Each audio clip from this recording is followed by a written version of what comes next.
ኒካህ ማሰር ተፈቀደ። በመስጂድ አልሐረምና በመስጂድ ነባዊ የኒካህ ስነ ስርዓት ማካሄድ መፈቀዱ ተነግሯል። የሳውዲ አረቢያ የሐጅና ኡምራ ሚኒስተር በሁለቱ ቅድስት ቦታዎች ኒካህ ማሰር ለሚፈልጉ ሙስሊሞች መፍቀዱን አስታውቋል። ሚኒስትሩ ይህንን ፍቃድ የሰጠው ሰዎች ለሐጅና ኡምራ ስርዓት ሲመጡ ኒካህ የማሰር ፍላጎት ስላሳዩ ነው ብሏል። ይህ የኒካህ ስነ ስርዓት በመስጂድ አልሐረምና በመስጂድ ነባዊ ሲካሄድ ጥንቃቄ መደረግ እንዳለበት ሚኒስትሩ አሳስቧል።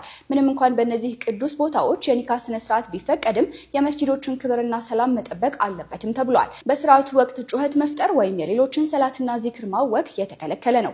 ወደ መስጂዶቹ ውስጥም ምንም አይነት ምግብና መጠጥ ማምጣት አይቻልም ተብሏል። በተጨማሪም በኒካህ ስርዓቱ ወቅት አስፈላጊ የሆኑ የቤተሰብ አባላት ብቻ እንዲገኙ ይፈቀዳል ሲል የሳውዲ አረቢያ የሐጅና ኡምራ ሚኒስተር አስታውቋል። የአካባቢው ነዋሪዎች ቀደም ሲል ለኒካህ ስርዓታቸው ሰፊ ቦታ ሲፈልጉ በነቢዩ መሐመድ ሰለላሁ ዐለይሂ ወሰለም መስጂድ ወይም መስጂድ ነባዊ የኒካህ ስርዓት ያደርጉ ነበር።